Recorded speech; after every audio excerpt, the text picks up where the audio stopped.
This week in the studio with me, Luke Mathers, author of Stress Teflon and about to launch a new book called Reset, which I've been talking to him a lot about in the development. We're going to chat today about stress habits and how the two are connected. Let's get it on. Welcome to the Body Science Podcast, bringing you everything you need, want, and should know about health, fitness, nutrition, and training. As always, the information contained in this podcast is for the information purposes only and is not designed to diagnose or be prescriptive to treat, prevent, or manage any injury, disease, or other health-related condition.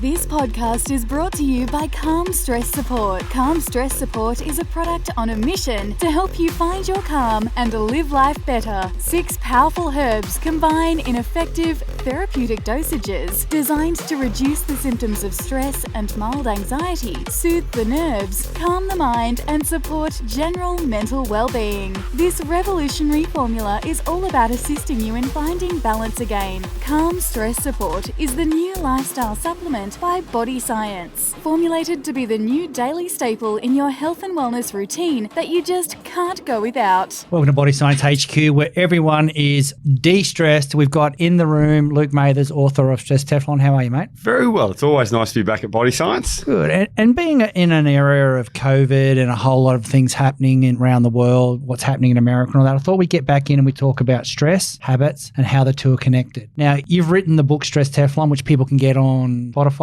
LukeMathers.com.au, Amazon. But let's talk a little bit about you at first before we rip in. Like, you were an optometrist. I mean, obviously to do optometry, you've got to be a smart guy. It's one of those almost perfect score type degrees to do. It is. It was one of those strange ones. First day at uni, our dean of optometry stood in front of us all and said, "Congratulations, you've all done the hard part." Yeah.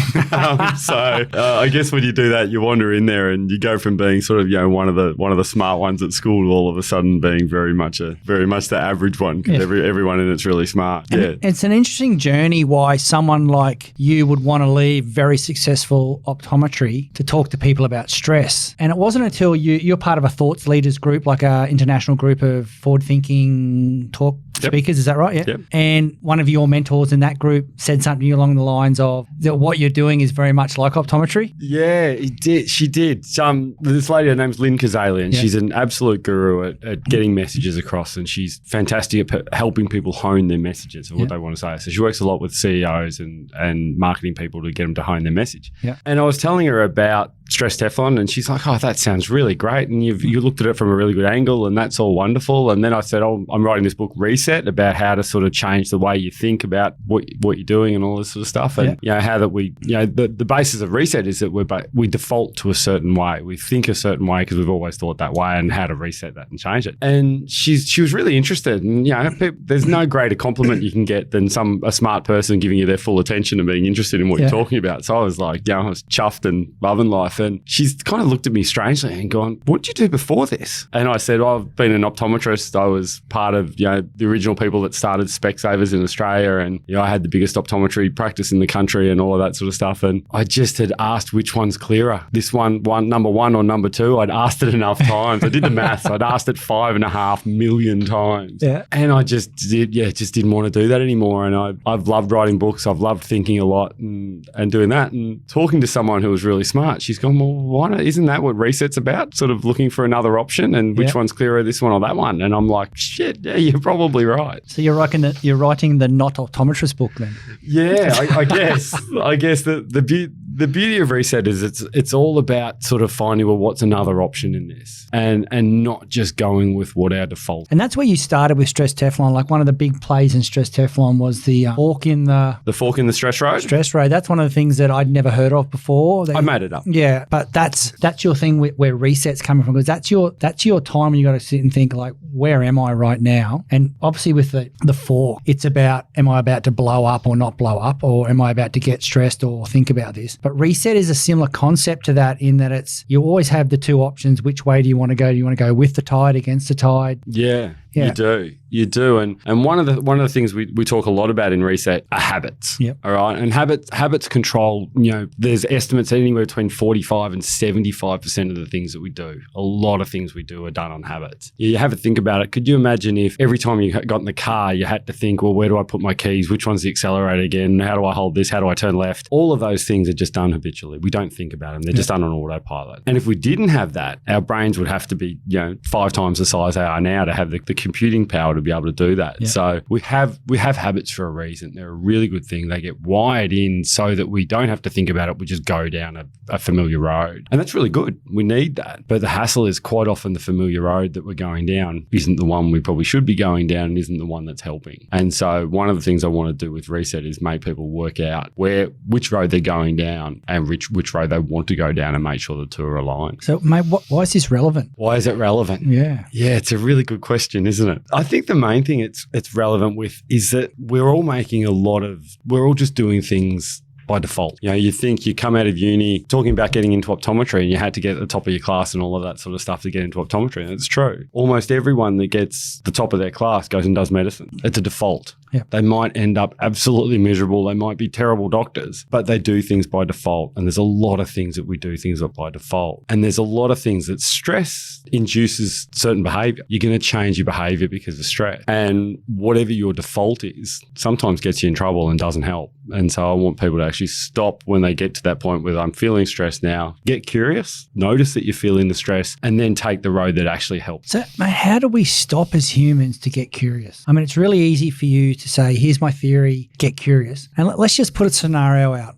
like a stress scenario. Mm-hmm. I've walked in here and Claire, my EA, has missed an appointment in my diary and the person's downstairs waiting and there's 3 people waiting upstairs to talk to me in a Zoom conference. So how do I not just go down the left fork or the right fork? How do I get curious before I pick which way I'm going? First one's to wait, all right? Just by waiting. I'm just going to wait for a minute. But wait, the word wait is W-A-I-T, and it's what am I thinking? And that's a great question to ask yourself, because you could sort of say, okay, she's made a mistake. She double booked me. I can go off my nut, all right? You've still got the same problem. Yep. You've still got someone downstairs that's waiting for you and another 3 people on a Zoom call.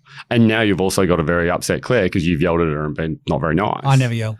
Right. But your reaction to that has then added another problem. So you've still got your original 2 problems, and then I've added another one from whatever I've done. So quite often the stressful situation isn't the thing that causes the stress. It's your reaction to it that causes the stress. So to stop the fork in the stress road would be to stop at that particular moment and sort of say, okay, this is what's going on. What's my priorities? What are the things I need to do? And then deal with that one and work out how to mitigate the problem with the one that you can't deal with straight away. Okay, so you've identified me on how to get curious, like stop and look at it. It's not going to change the world. You being angry is not going to make anything happen. So how do I get curious about it? How do you get curious? I think one of the big things to do is notice what's going on in your body. That sort of my hands are tension and my teeth are clenching and my tongue's stuck to the roof of my mouth and I'm not breathing properly and I'm kind of tensing everything up and noticing those things. We don't notice them. Mm-hmm. All right, we don't. So every habit that we do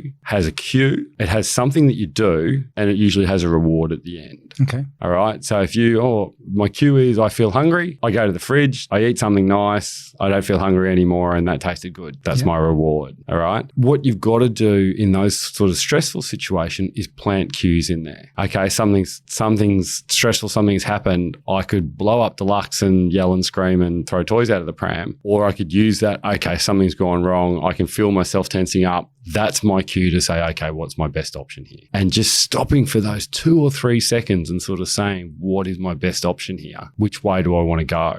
Yep. That takes you down the sort of challenge fork in the stress road. There's a challenge road and there's a threat road. And as soon as you're under threat, you make bad decisions, you make dumb decisions, and all you do is you end up running down that threat road till you get to the end, and then you make excuses and justifications about how you got there. Okay. Way better to stop at the fork and go, okay, here's some problems, here's these 3 solutions, which one am I going to pick? Okay. So, mate, looking at that theory, and I obviously used one of a mismanagement, which causes an issue based on time. Mm-hmm. What about the person who's at home going, gee, I really should go train, but I don't want to, and that is happening day after day? Yeah, this one's a little bit of a motivation one. You and I talked about this last night. We're trying to work out why some people can fully get motivated with things and other people that seems to always be a fight. And we've sort of come up with a little bit of almost like a motivational ladder. So you think of something like that example of training. Yeah, you might start off with, I hate training. I don't want to go to the gym. I hate it. And you might almost have a bit of fear in there. I don't want to do it. I don't want to be sore tomorrow.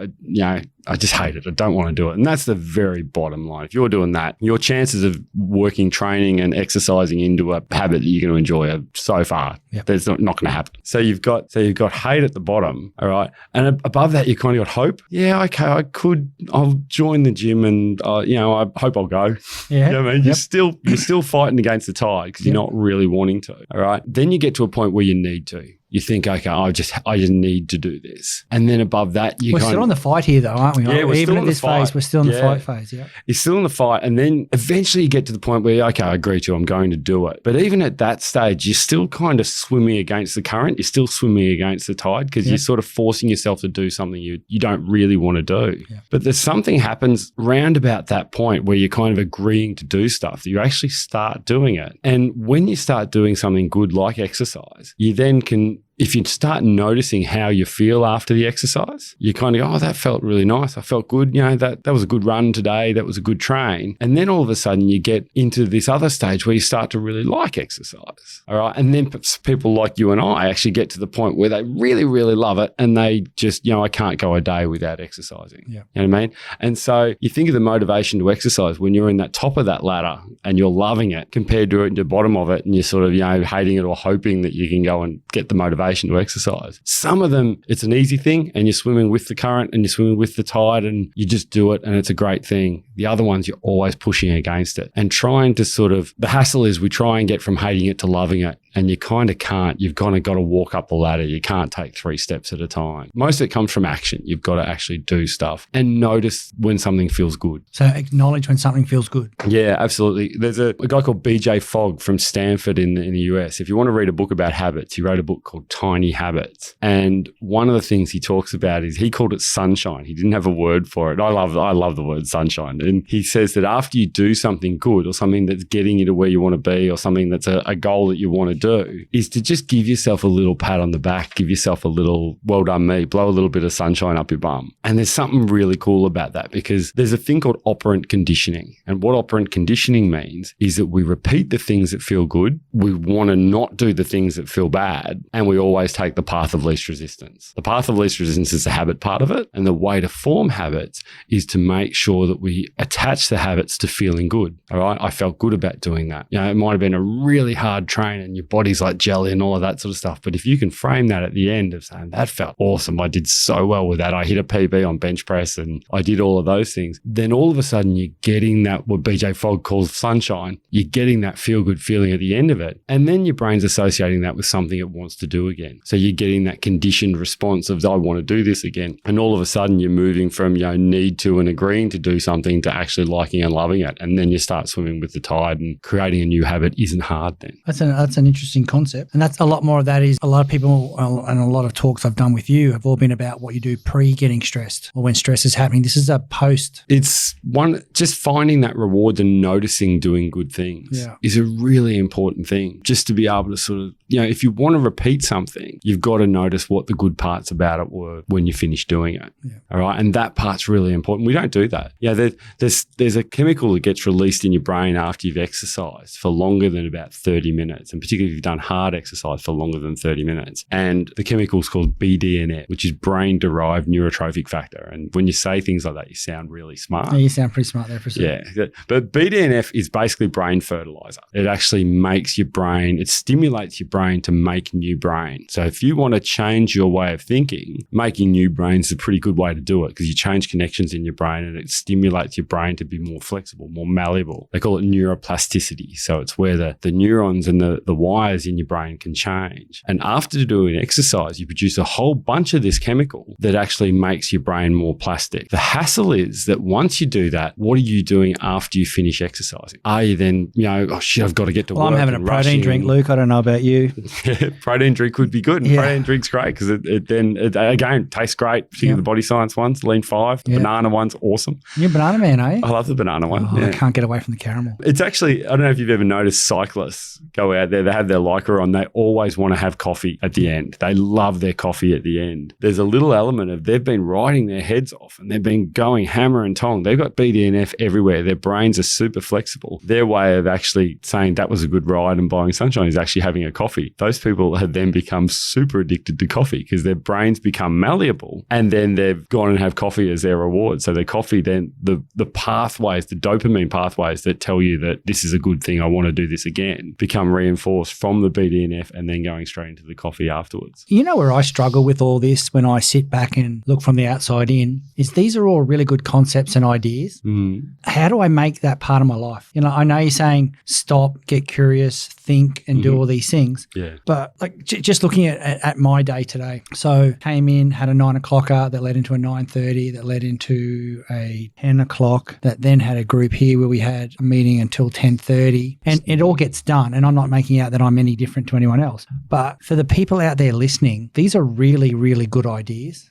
But how do I, and probably not how do I get into it, how do I train myself to acknowledge, like today I can feel the pressure of my day in my head. Like it's not talking to me or yelling at me or giving me any bad direction. It just feels like I've got a helmet on, I've got a hoodie on, beanie on, so I've probably got a headache from wearing a beanie. But I've got that feeling of, when you wear a hat too long? Yep. And how do I just stop and go, Greg, you need to understand where, and I know you talked about the feeling in your gut and your hands. I don't have that. I don't get a lot of that anger where I clench my fingers and teeth and all that, but I do. And I'm trying to get this out for people who are having these days. I'm an employer and a boss. So the reality is don't want to do it, walk away, don't do it. So I've got a little bit of luxury there that probably stops me from, I would hate to be my EA, Claire. Like, wow, that's good. I just had half an hour talking to Claire. She's wonderful. Yeah. So because everything I do bounces via Claire. So there's actually some really good, there's really good science on that. The fastest way to get your cortisol levels down is actually to pick on someone lower down the food chain. That's just that's an ego thing though, because some people know they can because they're a boss. No, I know exactly what you're saying with what you're talking about then, and a lot of it does come back to that habit loop. And this is what I want. This is what I really want to hit here, Luke. It's like we hear all these good theories and strategies, and you look at you loved your Michael Jordan series. You look at Tiger Woods, repetition. At no stage are we saying how do we start the repetition and what is that repetition? We're starting to become this better person that can reset myself. Like I'm not suddenly going to go on a busy day. Oh, stop! I've got to do the reset to get some curiosity around why I'm feeling like I am. What is it that is it part of my getting up in the morning? And go today. I'm going to be thankful for this, and if I'm having a bad moment, I'm going to reset myself. Well, what you know what I'm getting at here? I know exactly what you're getting at. One of the things you alluded to there, and it was a really good point, is you can do a thing called a pre-mortem. Right? We all know what a post-mortem is. Something bad happens, you think back and think, oh, well, that's where it went wrong. That's where it went wrong. That's where it went. All right. You can actually do a pre-mortem with things that these are my triggers that are going to send me off, and these are the things that are going to fire me up. All right. And one of the things, I used to get it a lot when I was under the pump doing optometry. You'd have a 5 in the waiting room. Everyone's waiting. Everyone's wanting a piece of you. You're putting out fires all over the place. And I could feel myself starting to tense up. I got those sort of little tensions in the stomach. And what that was my cue for is to sort of say, I'm just going to go and meditate for 30 seconds. Yeah, nice. 30 seconds. That was it. So once I got to the point where I starting to feel those things and I'm feeling like I was rushing, the 30 seconds I took to actually stop and breathe and focus on being in the moment, then went out and Mrs. Jones, come on through, and you then do the next thing in the best version of yourself. The hassle is if you carry over the stress from whatever the previous part of your day was into the next one, it doesn't work. Yeah. So before you go into a new meeting, I'm just going to backtrack a little bit. The way habits work is there's a thing called a habits loop. A guy called Charles Duhigg wrote a book called The Power of Habit. Great book from about 5 or 6 years ago. And habits have a loop. They have a cue, something that gets you started on the loop. They have something that you do, and they have a reward at the end. That's the way habit loops work. All right. The beauty of it. Cue, action, reward. Cue, action, reward loop. And it keeps going around. Keeps going around. You get another cue later on. Okay. All right. So one of the good things is you can actually plant your cues. All right. You can actually do that pre-mortem and plant your cues that when this happens, I'm going to do this. All right. I was finding towards the end of my last few months being an optometrist, I just didn't want to go there. Every time I got there and got into it, I was okay. And I just didn't want to go there. So I had this thought pattern going on in my head that I wasn't enjoying. I didn't want to be there. I'd already sold. I was just waiting for everything to go through, and I was phoning it in. But I was trying not to phone it in because that's just not me. I don't want to do that. Yeah. And I used to have to walk from where I parked my push bike through the shopping centre to where I'd go to my shop. And every time I passed City Beach, I planted a cue there that from City Beach to my shop was about 100 metres. Mm-hmm. And at the moment I got to City Beach, I'd say to myself, how am I going to make this day as good as I can be? I'm going to be the best optometrist I can be. I'm going to be the best leader of my business that I can be. And I'm going to go into this in the right state. And every single day I had 100 metres of walking between City Beach and Specsavers to get myself in the state that I was going to be the best optometrist I can be. And that became a habit. I walk past City Beach now. That's something you made yourself do. Made myself do. Yeah. I have another one where every time I went to the bathroom, as when I was at work, I used to watch miserable people walking around the shopping centre and just, what the hell are you doing there if you're this miserable? And every single time I walked past Michael Hill Jeweller, I made sure I smiled. So it was just something, those two cues, I still walk past City Beach, and even if I'm not going to work, the cues are still there. Yeah. But the beauty of it is you can plant them. You can plant them really easy. Even get your phone to go 11 o'clock, meditate for a minute. Yep. All right. Do that reset. Adam Fraser, who's an organizational psychologist from Melbourne, is at Deakin University. He's a really smart guy. He wrote a book called The Third Space. And the third space basically is that gap between going from one part of your life into the next part of your life. And he used to look at elite sports people, and he looked at people like tennis players. And what he noticed is that they might have just as good a serve as the other one. They might have just as good a backhand and just as good a forehand, and they were just as fast around the court. The difference between Roger Federer and whoever was number 200 in the world wasn't how good they were at tennis. It was how good they were of going from one point where they haven't played it well, but then playing the next point really well. Whereas the other ones started kicking stones and didn't handle that. Didn't go into the next point. Started thinking too much. Too much. Was kicking stones about not doing the last one real well. Yeah. Last one's gone. Your Roger Federers of this world could actually stop and say, okay, that backhand was really terrible. I'm going to do this one next time. Breathe in, bounce the ball 4 times, throw it up the amount of times you do it, and then would play the next thing perfectly. So is that what John McEnroe was doing when he was smashing rackets? Was that his way, or was that just... It might have been. Yeah. I've heard a few interviews with McEnroe talking about how he definitely did it deliberately. Yeah. To get his mind in the game. Michael Jordan did it as well. There was a couple of things in that Last Dance documentary where Michael Jordan talked about, making stuff up that someone else had said that they didn't even say, but that was his way that he got fired up to do it. And that's kind of a way of planting cues. All right. Adam Fraser tells another great story in The Third Space about a CEO, full-on high-powered, full-on high-stress dude. And he came home early from work one day, and as he was going to open the front door, he looked through that little window on the side of the door, and his kids looked out, saw him, and scarpet. They ran out to their bedroom because he's a high-powered CEO. He comes in yelling and screaming, fire and I know where you're going with this. And so what happened was he worked out from that I'm coming home and I'm not being a very good dad, right? This guy was CEO of a massive big company and stuff. So what he actually did is he changed a door from his garage that went straight to his bedroom. He went into his bedroom, he had a shower, he got changed, he took his 3-piece suit off, he put his home clothes on, and by the time he'd done that little transformation, he actually walked outside and he was a dad. To dad, yep. All right? So he'd gone from being high-powered business dude into I'm dad dude. And that's kind of what I'm talking about with resets and stress habits as well, nice. Yep. Is that you want to be able to plant those cues to sort of say, I'm going to go into the next part of my day being the best version of myself for what that is. And the hassle is we don't do that a lot. We just go with the default of I'm feeling this way and I'm justified to feel this way because of these X excuses I've made up and I'm okay to do that. And I just don't think it helps. Yep. So planting cues of, okay, I want to be this way in this situation. Where am I going to plan? It might be as you walk up the stairs to body science. I'm going to have a really good day today and I'm going to do this. You know what I mean? Planting those little cues in your day that actually put you in the right frame of mind. I have my reset moment in my garage. With your bells? With my bells, yeah. I love your bells. Yeah, so that's my in and out. And I just do it. I don't even think about it now, even when it's dark now. If you go surfing or something in the morning, I just put my hand in, I know exactly where it hits. Yeah. I say my piece I want to say. Do you still say the same thing in your head head? I start it the same way, but the end of it is what is topical with me. Yeah, okay. And it's always about wishing happiness to the world. Yeah. And then to certain people, if I think somebody needs it, or somebody, even people like we often get attacked or sued and stuff by certain people, like on those That must days. be massively stressful too when that happens. Like I've heard some of the cases and they're ridiculous, quite a few of them. If you're doing the wrong thing, that would be very stressful. If you're doing the right thing and somebody doesn't agree with you, well, you have every right to fight that. Yeah, absolutely. You know, if we were doing something illegal and hurting people, I would be vomiting in a corner over that. The amount of testing you guys do and all that sort of stuff. Look,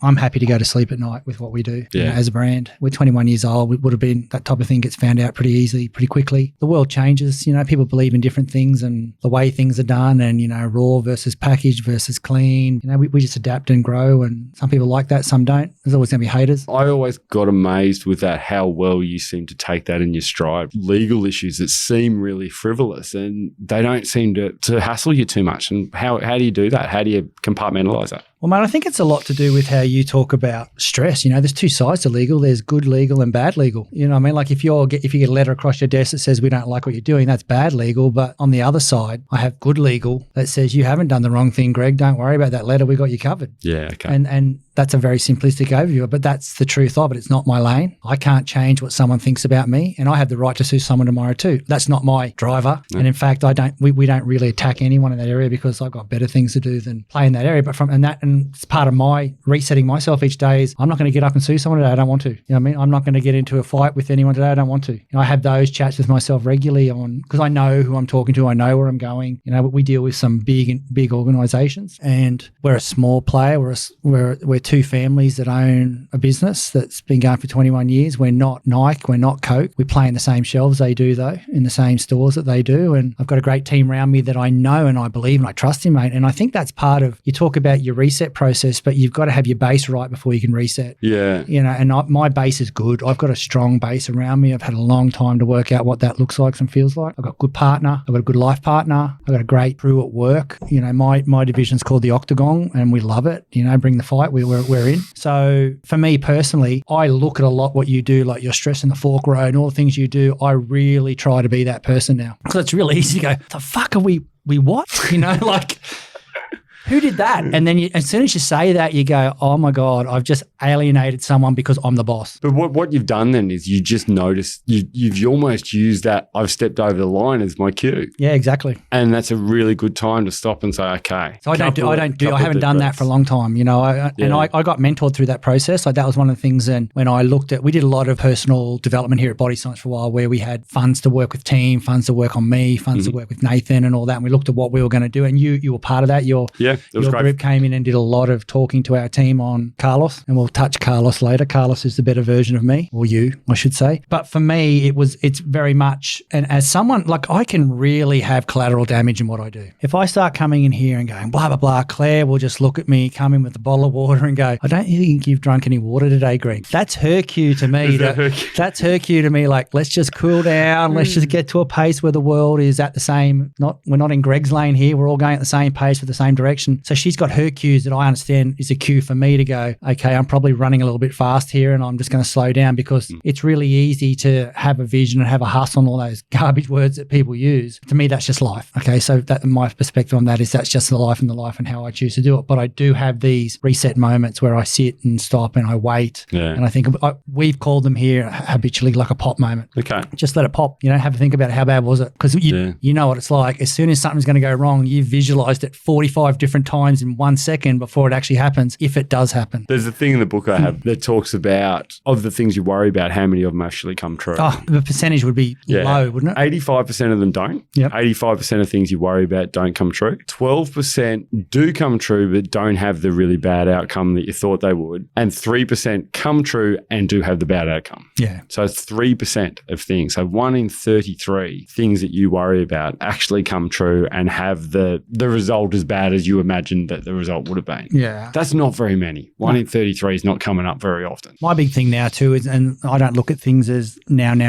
I want to get things done now, but I don't look at things as now, is am I going to care about this next week? Yeah. That's a big question I ask myself before I take the next step. Luke Mathers, author of Stress Teflon. Today we're going to talk about Calm Stress Support, a new tablet we've launched, mate. You've been part of the development of that product? Yeah, it's been great. It's been really good. I particularly like it on those times late at night when your head's rolling around and your things are whizzing around your head and you can't quieten it down. A couple of Calm Stress Support at night and off you go, Zland, here we come. Yeah, nice. For me, it's in the morning. Get up, get that focus. Don't let all those incoming bad drive-in emails, I'd say bad boss, but don't talk about myself. For me, it's a morning product. I love it. I start every morning with it. So for me, it's definitely about that. Yeah, just the fact that the science on it is amazing, how quickly it gets the cortisol down. Cortisol's there. You're meant to have cortisol. It's good stuff, but you don't want it there all day. Anyone interested? bodyscience.com.au. Check it out. One of the gurus of organizational psychology is Simon Sinek. Mm-hmm. And Simon Sinek wrote a book called The Infinite Game. And that's what he talks about. He's not worried about whether his market shares X% or Y%. He's just worried about, is he doing things so that his business is still going forward in 10, 20, 30 years time? He's playing the infinite game. Yeah, nice. And I think a lot of companies perhaps don't do that. They look at the things, this is going to make me feel good right now if my KPIs for the June quarter hit what they've got to hit. And if they don't, the hassle with that is that you're then attaching your well-being, you're attaching your view of yourself, you're attaching your opinion of whether you're good at your job is to what that one KPI was. And you might get something like COVID comes in and just demolishes everything that you were actually judging yourself on. We all need self-worth. One of the foundations of Stress Teflon was the pride from contribution, the pride from feel like you're doing a good job, the pride from passion and contributing. And one of the things is if we attach too heavily to numbers and KPIs and things like that, those things go away. So noticing the other good things that you do in your life, that sunshine that BJ Pog talked about, of noticing a good thing that I've done or noticing a nice, rainbow. Yeah, that's a good thing. Because the hassle with that is that we have a negative bias, right? Humans evolutionary to have a negative bias. If you were wandering, our ancestors 100,000 years ago, wandering around the Serengeti, to be paranoid and being anxious probably kept him alive. Yeah. All right. So that stuff, his dude next to him, two of them walking down through the Serengeti, one of them got anxious and looked around and was always hunting for tigers. The other one was walking around looking at rainbows in Lukeland thinking life's wonderful. That dude didn't pass on his genes. No, he's dead. The one that was anxious and the one that was on edge and the one that was looking around was the one that actually got to cover and got safe and passed on his genes. The positive one didn't make it back then. So back then, when it was scarcity and everything was worried and everything was a threat, anxiety and paranoia were really, really helpful. Things like gratitude didn't help them back then. All right. So we're not hardwired for gratitude, and we need to do that on purpose. We need to do that deliberately because it's not something that's wired into us from thousands and thousands. Yeah, it's funny when you talk about gratitude, and we're probably a little bit off track here, but this morning I got a phone call from Dr. Craig Duncan at, it was 7:15. He goes, how are you, Greg? Good. He goes, what are you grateful for today? And I went, legend. Like that, you know what I mean? And he goes, rightio, thanks, got to go. He just called me up for that. That was it. Yeah. And then today when I was, I walked into the Octagon after the third meeting in a row, and Ash, who works on our website, looks at me and goes, and she's obviously gone, I can just see the eyes, in him. She goes, I don't want to point it out. You're not the best poker player in the whole entire world. Hey, I don't play pretty poker. Much tell what's going on with your face. Yeah. And she just goes, Greg, what's 3 things you're grateful for today? And I stopped and I just looked at her and I went, you. Claire and Rookie, because I'm really thankful that I'm in this zone that I'm in and you guys are doing everything that needs to be done. I was so thankful that I just know that team gets things done. It's amazing how gratitude... But it made the rest of my day slow down, in her saying that, because that one reset moment, it just made me get curious on, now, because I backed into a couple of big national supply chain chats about what's happening in a year and year 2 and how that section should look and all that. So it's and then your stuff brain that doesn't starts exist. Making plans and working out how you're going to do that. Yeah, and so but it was really interesting that how my day today came out, and without these people around me that, I started that, what are you grateful for, 3 things you're grateful for every day, and everyone looked at me and goes, idiot, day 1, day 2, day 3. No, Rookie would look at me and go, I'm not grateful for anything. And now he'll do the same thing. If he sees that Claire's off track or someone's off track, he'll go, what's 3 things we're grateful for today? And it stops everybody and we reset and go, okay, life is a little bit okay, get back into line. Let's not fall into that collateral that. Bit like a speedboat, where a speedboat zooms along and he's going along. He's having a great day. It's beautiful. He's causing absolute mayhem with his weight behind it. And a boss has every chance to do that. A bad manager has every chance to do that. And even a bad coworker has every chance to do that in an environment. Well, it's nice that I've got these people around me that, and where I was going to with, I started that, what are you grateful for? 3 things. Now it's really easy. It rolls off Rookie's tongue and everyone's tongue. It was a real struggle at first for people to go, what is he talking about? But now we use it without even knowing with each other. And it's a really good place to be when things are getting a little bit edgy and a little bit on, that you've got these other people that help you reset and get you back to where you want to be. Or we do it for them as well. That thing you talked about before, about 3 things that you're grateful for. There's a Harvard positive psychologist called Sean Acor, one of the best TED Talks you'll ever watch. Look up Sean Acor on TED. And we did it with one of our with our businesses a couple of times. And it had a 21-day happiness advantage. Right, 21 days happiness advantage. Okay. Right. Is that what Sean That's what Sean Acor writes. And in the happiness advantage, you've got to say 3 things every day that you're grateful for and 1 random act of kindness. You have to do one random. You have to do 1 random. Do you have to say that at the same time and go and do it, or do you just do it? You look back at the end of the day and what was my random act of kindness I did. That's not. I like that. I actually talk about it in the book, and I put a photo of a Post-it note that one of the girls had gone and put in the public toilets and stuck it on the back of the door, and she just wrote "You're beautiful," and went back a few hours later and went to the same cubicle, and someone else had written "So are you." It was gold. That's gold. It was absolute gold. But he's one of the world leading scientists on happiness, and that was his major thing to do, was to be grateful. There's some biochemical stuff with that too. Some people hate the gratitude line, mate. They go, "That's just crap." No, it does physiological things. When you act with gratitude, you increase DHEA, and DHEA is one of the hormones that helps you produce things like estrogen and testosterone and stuff.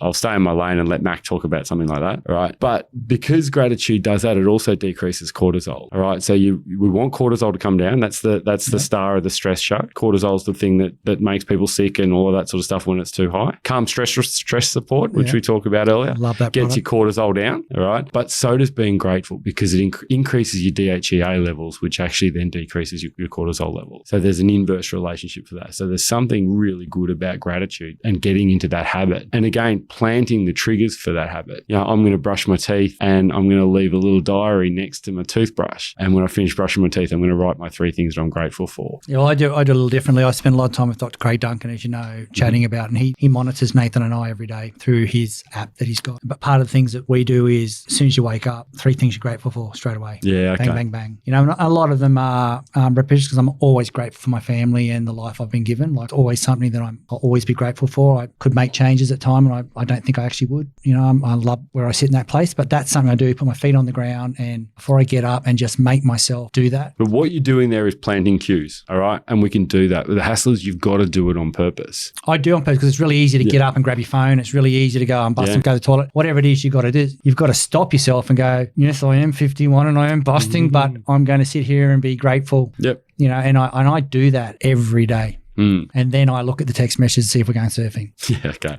And then I probably will get back into bed and on weekend. But the one thing to take away from that is that you have the ability to plant the cues that make you do the habit that you want to do. Yeah. All right. And I think that's a really important thing to do, to plant the cues to make you do the habit that you want to do. And they're my big ones. In the morning, leaving the house, coming back into the house, they're 3 not negotiables for me. I have another one, a bit like the guy who built the new way to get into his house so he could have a shower and come out and be a dad. I'm a bit of it, like everyone, I'm a little bit look at my phone more than I want to, and I don't allow my phone into my house. I plug it in the office, which is right near the garage as we walk in. I plug it in there. I leave the ringer on, so if someone really wants me, they can ring me and I'll hear it and I'll come back and ring them back. Yeah. All right. But I don't take my phone. Your phone's not dictating your life. You're using the phone when you want to. I'm using the phone when I want to. And that takes away a lot of stress in you, doesn't it? It does, because I call that a noise cancelling habit. A noise cancelling habit, noise is distractions. All right. And I don't mean noise as in sound. I mean noise is just anything that distracts you from whatever you're doing, for making you not present in the moment. And phones do that, because we've got this sort of aversion to boredom now. Boredom's turned in, I've just had a little pause then. Yeah, I like that. But boredom's turned into the devil. No one wants to be bored. And there's actually some things that are good about boredom. Boredom actually I think the new trend is finding boredom. Like finding parts where you don't need to be anything for anyone, or you don't, just being yourself in that moment. Yeah. And it's something I struggle with. I'm always like, oh, cool, what's next? Because I'm a bit like Tigger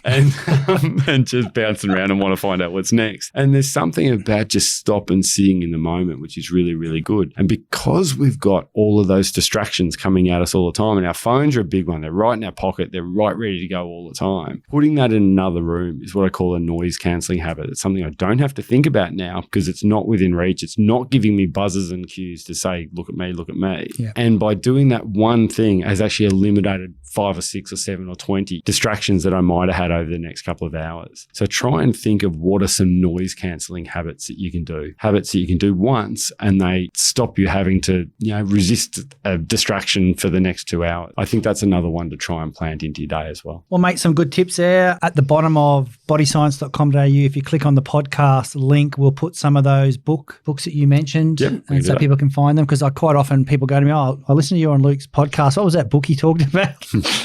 And I go, got nothing for you there, sorry. So let's get that sorted out. Luke, thanks for coming on. When's your book out? Do you know? You got a date? I haven't as yet. Yeah. Well, but that will involve me planting habits and writing. It's probably been slowed down a little bit over COVID, to be honest, too. You've been quite busy too on our Facebook Lives, doing a lot of talks about stress and life. We're probably going to have to start talking a little bit about not the stress of COVID and what it's created, but the stress of coming out of where we've just been and actually starting to deal with humans again. Because I don't know if you've been on the road. When COVID was on, it was a nice place to drive.